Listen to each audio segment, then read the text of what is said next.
What's up, everyone? Welcome to the first installment of Angel's Kitchen. I'm Angel, and I'm a fourth year here at UCSC and one of the resident assistants of College 9. Now, I know a lot of you students are probably here at school cooking for the first time, and so I hope that this series gives you some ideas or inspiration for your future meals. Without further ado, let's get this started.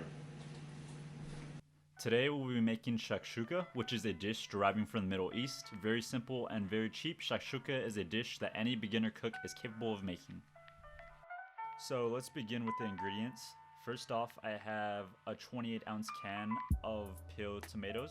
I'm gonna crush them before I add them to the shakshuka later on, which you will see. Olive oil, of course. You could use a different oil if you want, but I like using this one. Half of an onion, you're gonna dice it later.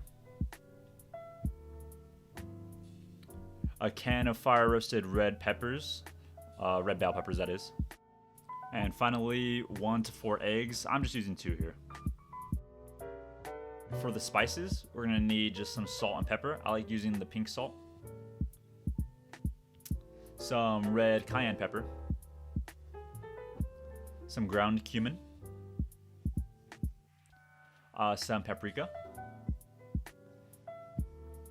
So right here, I'm dicing some onions. My technique isn't the best, but it is what it is. And then here I'm just gonna crush these cloves of garlic. I'm using about 3 cloves. I forgot to mention them earlier, but definitely do that. And you want to also dice those cloves and just do it as much as you can. The smaller the better, in my opinion.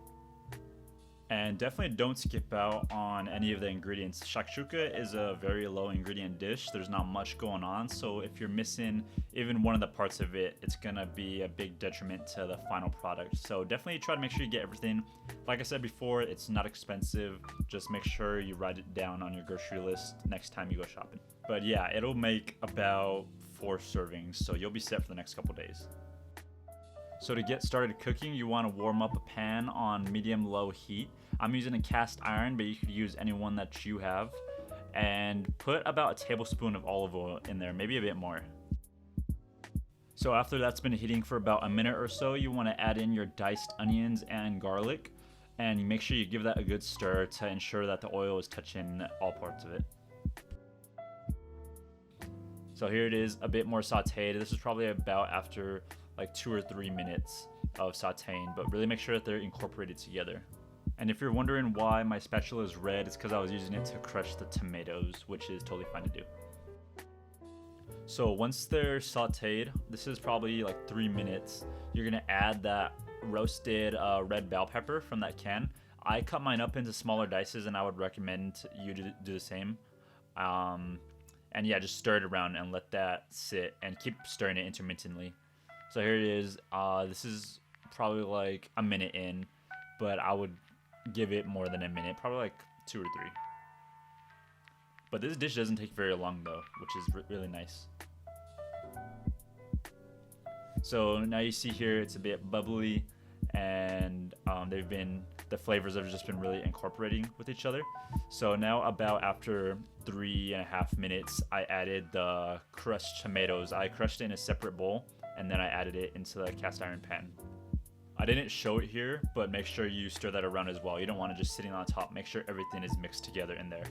So now I'm adding the spices. I added about a tablespoon of the ground cumin, about like half of a tablespoon of the cayenne pepper, and another half of a tablespoon of paprika. Honestly, it was pretty spicy.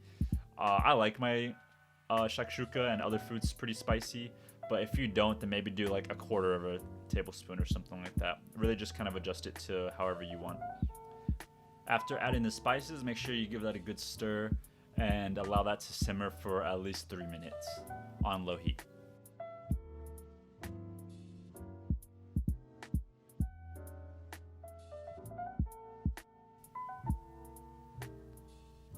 So after you let that simmer, make some little pockets on the side. I didn't do too good of a job here, to be honest. The left side is definitely a bit better, but just a little bit of space because you're gonna be cracking in your eggs here. Of course, if you're doing more eggs, then do more spaces.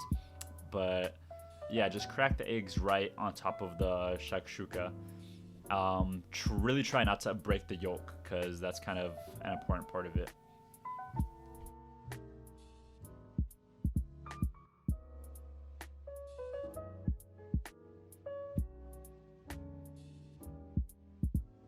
Once you get those eggs cracked in there, try to get some of the shakshouka on top of the eggs. I did a bit of a poor job on the right one, but the left one I definitely did a bit better. You just want the hot shakshouka on top of it to help cook the eggs.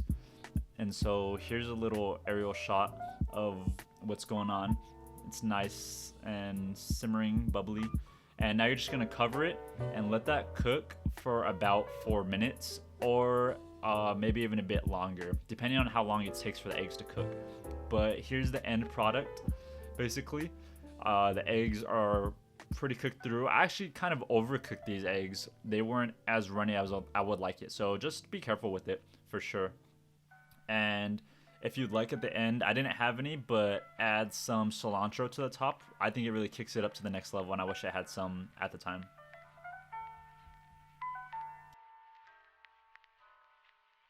So at this point, you're pretty much done. You just have to serve it up, usually 1 egg per serving, and add some more of the shakshouka. I usually have it with a side of bread or maybe a tortilla or something like that. It helps out a lot for sure.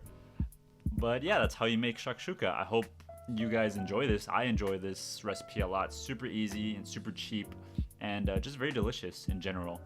But thanks a lot for tuning in to the first episode of Angel's Kitchen, and I hope to be back again soon. Have a good one, y'all.